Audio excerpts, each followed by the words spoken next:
What's up? It's your boy D Change coming at you with another Daily Dave. It is the last hour, the absolute last hour of March 17th, 2020, this Tuesday night. I've tried to record this video almost 10 times already, and it's been extremely rough. I am exhausted. I've spent too much time on Twitter. There's stuff going around that is flooding my mind. So first of all, I guess what's going on is President Trump is referring to the pandemic as the Chinese virus. Um, the official name is COVID-19, coronavirus disease 2019, and the virus itself is called SARS-CoV-2, the severe acute respiratory syndrome coronavirus 2. Don't quote me on that. Go check the CDC or your friendly government healthcare agency website for terminology. So, yeah, the pushback on calling it China virus or Chinese virus is that, like, hey, that's racist. You're attributing a disease to a people. And there's a long history of, basically saying Chinese people / Asians are disease ridden and dirty people, yada yada. Heard that stuff growing up. So I totally understand the pushback. I'm like, hey, yeah, how about you just not call it that? How about you just call it what it's supposed to be called? But then I also understand if you want to just call it like the Wuhan virus, it's not exactly, it's you can't attribute that. You can't say, Wuhan is a race or whatever, right? The Chinese is not a race either. But I don't know. The fact that there's like anti-Asian hate crimes going on now doesn't really help.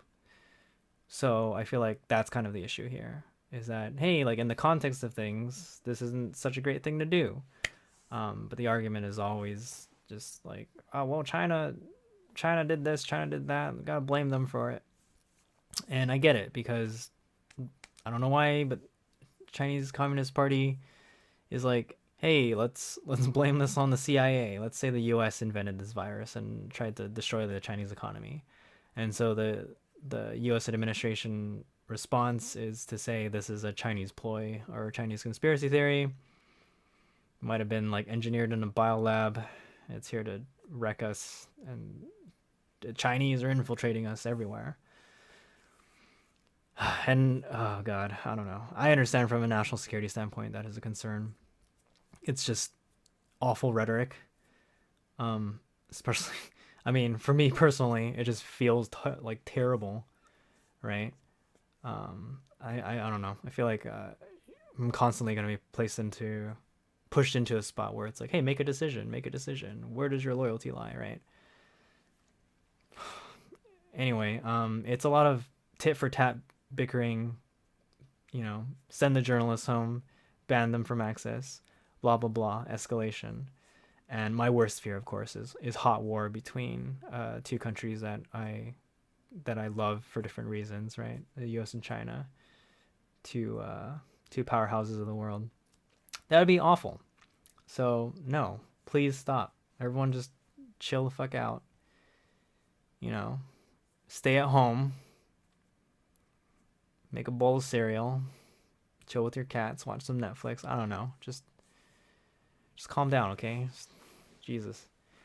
So there's a website called Plan A Magazine, and it talks about Asian American politics, and I really like it because it kind of covers things that kind of goes over things that I've never really thought about in the past, like the templated Asian American political identity tends to be like, hey, you lean right because status quo benefits you, or you lean liberal just purely because you're like quote unquote white adjacent, and you gotta allow room for other people of color, yada yada. And then there's the whole like boba liberal thing where it's like you're basically just a poser, and it's a cool image to like project Asian culture and look how hip we are. But like when it comes to actual politics, it's like, let's just stand on the sidelines or something like that.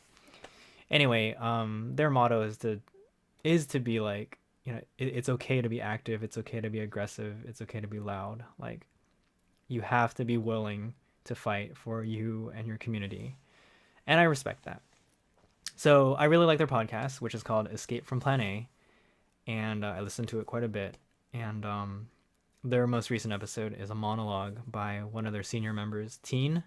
His name is Teen, and he basically talks about like a lot of stuff that I've just been thinking about because of stuff like this. I mean, he basically said the timing was perfect, this pandemic, so to speak, because U.S. China tensions have already been rising.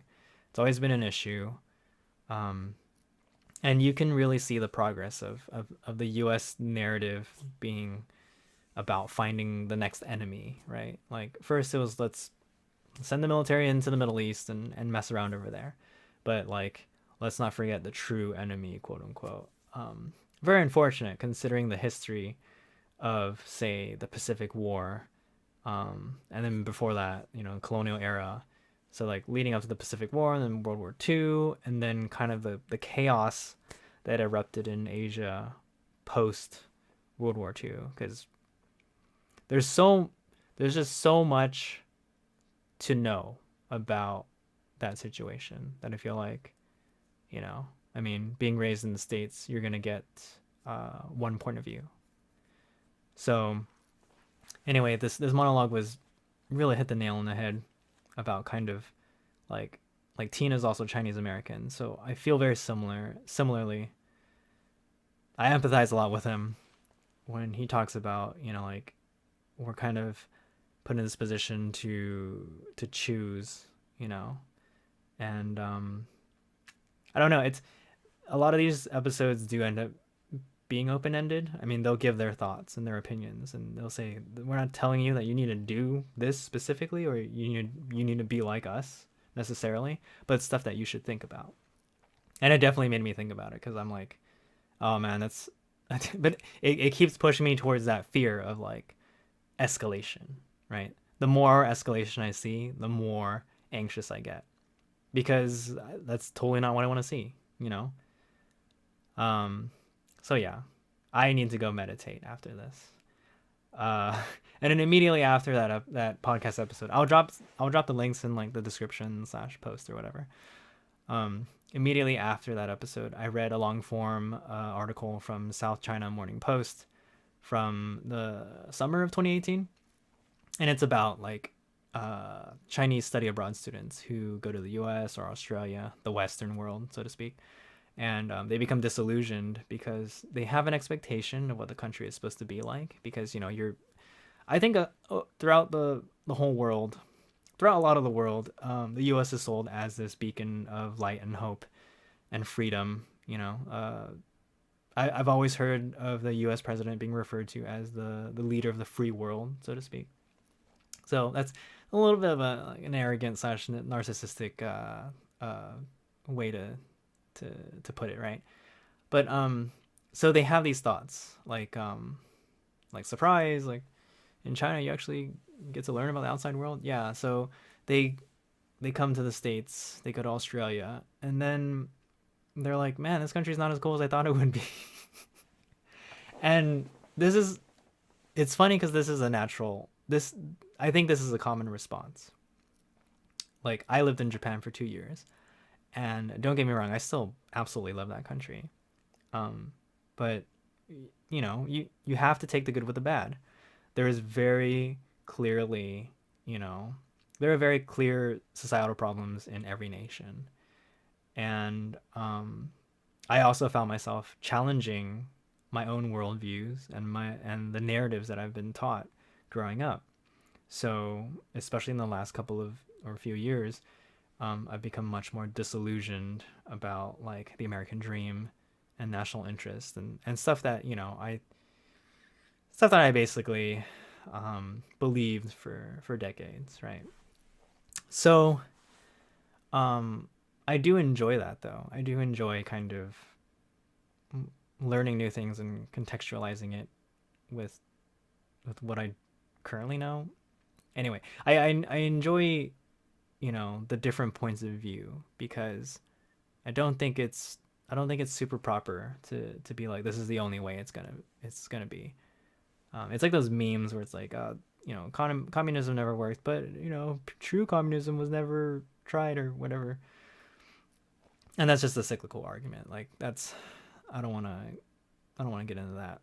But yeah. So that article was interesting because it was a lot of different Chinese students talking about their experiences and how they either got pushed more towards Chinese nationalism, or maybe they got disenfranchised. Maybe they felt like, oh, I've been lied to my whole life. Like, I'd rather stay in the States or whatever. But it's interesting because they have to tackle the immigrant experience in a different way, right? Like my parents' generation was a different situation where it's like fleeing chaos and political instability.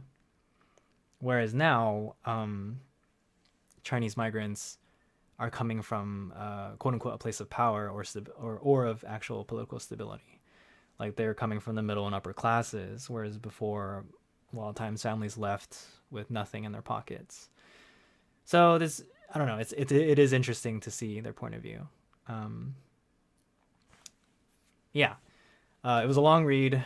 I'm so glad I did read it though, and it made me kind of snicker because it's like, oh yeah, a lot of people expect like Chinese people to be super brainwashed, and when they come to the West, it's like, oh, look at all these cool liberal values, and let's wake you up from your slumber. But they're like, actually, I don't think this is as great as I thought it would be. I'm just like, oh, it's kind of funny. But yeah, they're also willing to admit that they're indoctrinated and that it's really hard for them to speak out against their own country because yeah, there's there's stuff like that going on all over the world. So anyway, it's my only takeaway is gonna be, be willing to challenge your worldviews and the narratives that you've been taught, because that's how you have an open mind. That's how you learn new things. That's how you can. That's how you can see. That's how you can walk a mile in someone else's shoes, so to speak. Um, I've always encouraged people to, like, if they have the chance, they should totally live in another country. And I don't mean just like travel. I literally mean like live there and try to, it's like try to replicate your life currently, but somewhere else, right? And you're never going to be able to replicate it one to one, I feel like, because there's just going to be a different culture, there's a different bureaucracy, it's a different society, different types of infrastructure, operations, etc. So, arguably, I chose a very contrasting nation to move to. Japan is always referred to as this kind of very opposite land compared to the States. Ironic though, because I mean, if anything, Japan is one of the U.S.'s closest allies in that region, so it's from like a geopolitical standpoint, it's a little different. But from a cultural standpoint, I totally understand. And also, I have the weird reverse case of like when I go there, I look like them, and so I don't have the issue, so to speak, that other foreigners have when they go there, and they're like, oh my gosh, people stare at me, it's crazy. Anyway, yeah, just something really interesting, because I feel like my time there really, really influenced how how I see things now. And there's no way to say it without sounding like so snooty and all that. And I really, I really dislike it, but it's, I don't know, it's the truth. Like you cannot experience that type of like eye opening or world broadening without actually doing it. So the closest thing you can do that is to constantly travel to different places of the world and meet, people, everyday people, like venture out of the hotels and the tourist areas and the resorts. But it's a lot harder to do than what was it? Easier said than done, right? Yeah. So I get it. I don't want to be that guy who's like, you gotta travel, dude. Anyway, yeah, so that's my that's my convoluted, semi-lucid takeaway rant of the day.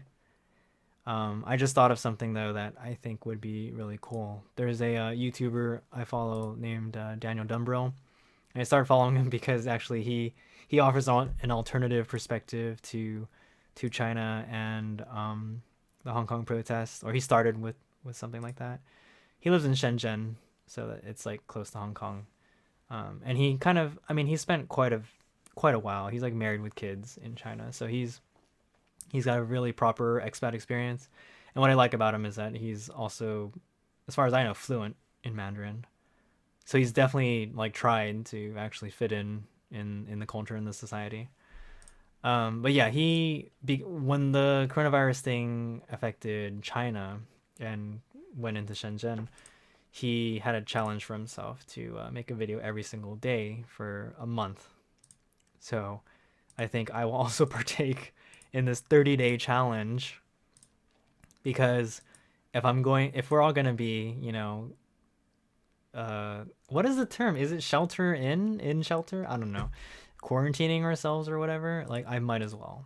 I might as well do it. I already thought like, hey, uh, if you're gonna be working from home from now on, and I'm not sure because it might change, but if you're gonna be working home from now on, you might as well make a daily Dave now. So here, here it goes. It's been 2 years or so, 2 or 3 years, because yeah, I had a streak going, and then everything went to shit, and I was like super super depressed in Japan. So I hope that doesn't happen again. But to be fair, I think I've been depressed for the last half a year anyway. So so yeah, that is official.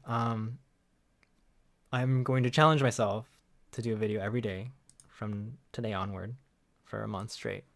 Just to simplify it, because I want to call it a 30-day challenge, but then the math.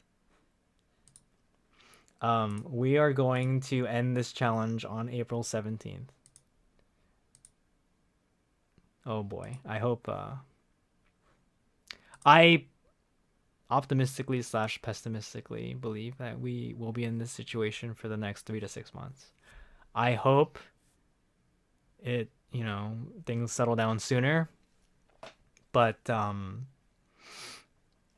mean, it's a big country, a lot of people in it. From what I can tell, things are gonna get a lot worse before it gets a lot better. So yeah, stay safe, everybody. Keep healthy, drink plenty of water, get sleep, take vitamin D. Vitamin D daily can help boost your immune system against respiratory diseases. So that's good. Get your sunlight, especially if you're in California like me. But yeah, take care of yourselves and protect your community. We're all in this together. All right. So, all right. I will see you in the next one. I hope you enjoyed this incohesive mess of a rant / talk.